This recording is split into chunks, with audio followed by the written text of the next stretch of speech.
Do you want to stay ahead of the digital marketing game? Well, today's news is going to cover some big shifts from AI in search to new monetization strategies to the future of influencer marketing. So stick around and find out how this may apply to your business. First up in big news for the search world, Google's AI overviews, those handy dandy summary boxes at the top of your search results, are now starting to drop in rankings reportedly. A recent study shows that these overviews now rank below position 1 in over 10% of searches, a significant shift from last month.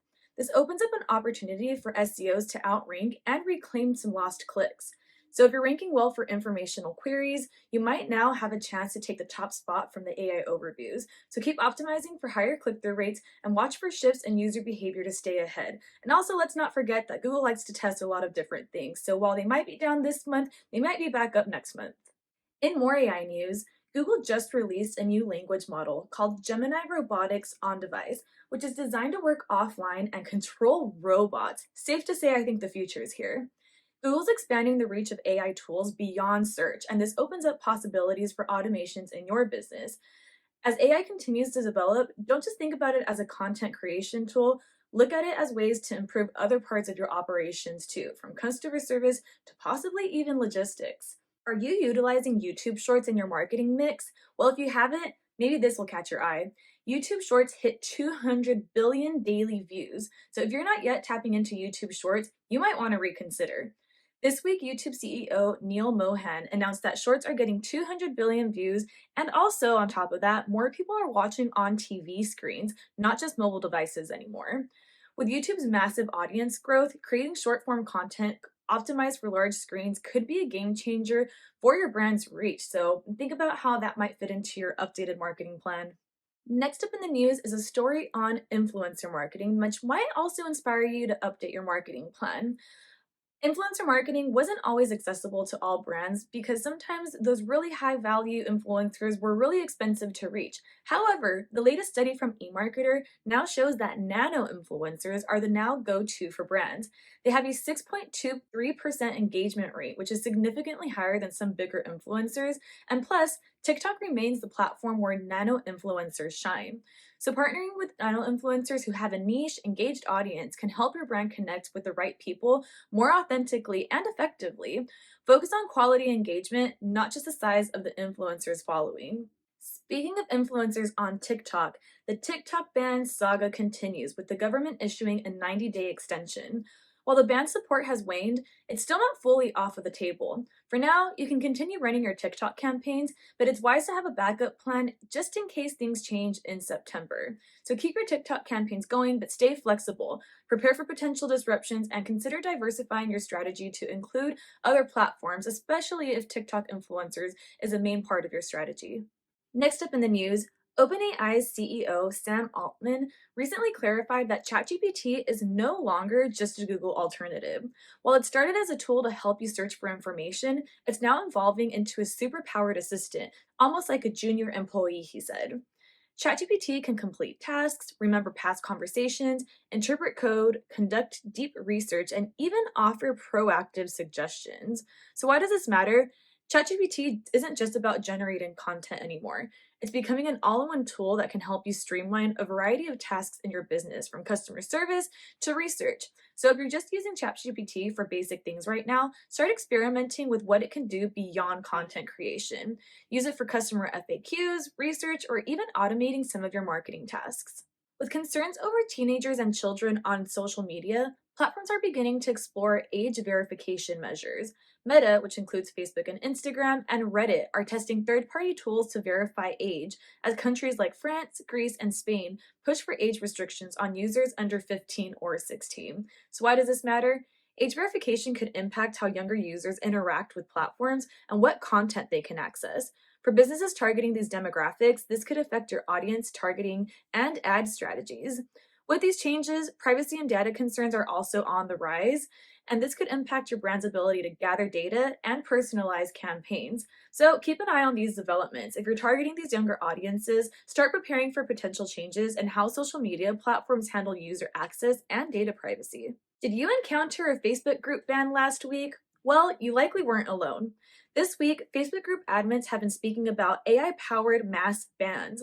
Many groups, even ones focused on harmless topics like parenting or gaming, have been mistakenly flagged for violations like terrorism-related content or nudity. Meta acknowledged the issue and promised to fix it. Why does this matter? Well, AI moderation tools aren't perfect, and this is a great reminder of that.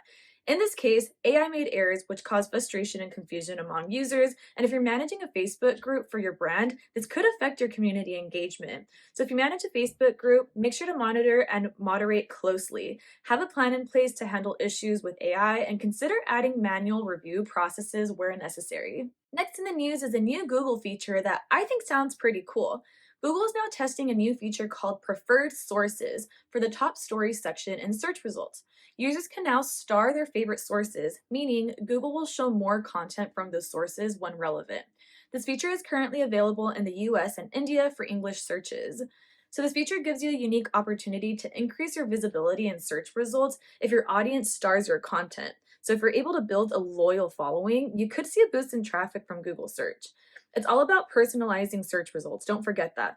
The more your audience interacts with you and your content, the more likely they are to see your updates on Google. So encourage your audience to engage with your content and star your brand on Google search. The more that they do this, the more often they'll see your updates and top stories, driving more traffic your way. In some more Google personalization news, Google is rolling out what they're calling Offerwall, a new feature through Google Ads Manager that lets users choose how they want to access content. They can watch ads, fill out surveys, or even make micropayments to unlock premium content. Why does this matter? Offerwall gives users a choice in how they interact with your content. This flexibility helps balance monetization with user experience, which can boost engagement.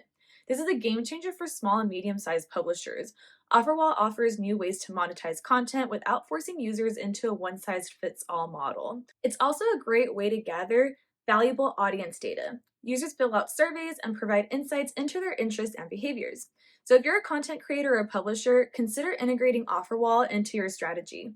Experiment with offering ads, surveys, or micropayments as a way to monetize while respecting user preferences. And in more Google news, Google has launched several new tools in its Commerce Media Suite, which is designed to help retailers and brands optimize campaigns and measure performance. These updates include new features for performance tracking, campaign expansion, catalog control, and even retail media integration with YouTube. So why does this matter? These updates position Google as a major player in the retail media space. Retailers and brands can now also directly manage their product catalogs with more control, which means more opportunities to reach customers and drive sales. So if you're in retail or in e-commerce, dive into Google's Commerce Media Suite to explore these new tools. They can help you track, measure, and optimize your retail media campaigns more effectively. It's been a big week for advertisers because I've got another Google News story for you. Google Ads is rolling out new features that give advertisers more control over which URLs are included or excluded in dynamic ad campaigns. This update will help ensure that ads are not only shown for your best performing pages, but improving ad relevance and quality. So why does this matter? You can now avoid promoting low converting pages in your dynamic ads. This improves the quality of your ads, leading to higher engagement rates and better results.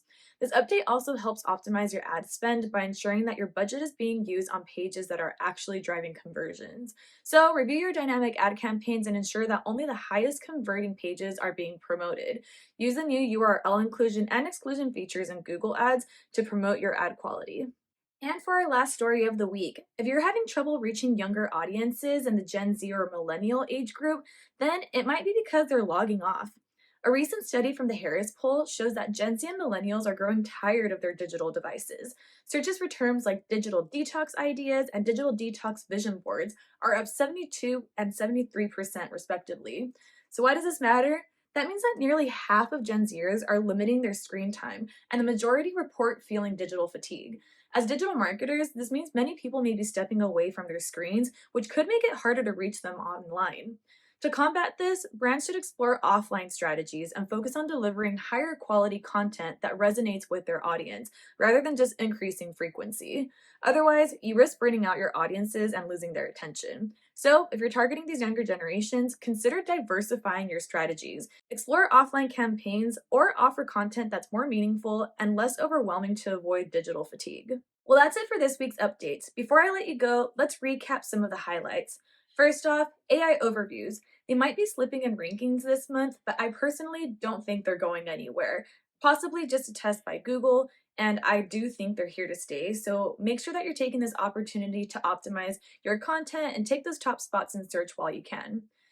Also, don't forget about the new tools that Google is rolling out, like preferred sources and Offerwall, which could help boost your visibility and provide new ways to monetize. And with YouTube Shorts exploding in popularity, now's the time to dive into short form video if you haven't already. Also, if you're not already, it's time to embrace nano influencers for more authentic engagement and stay prepped with a backup plan if the TikTok ban does end up going through. Plus, ChatGPT is evolving into a tool that can help automate tasks beyond just content creation.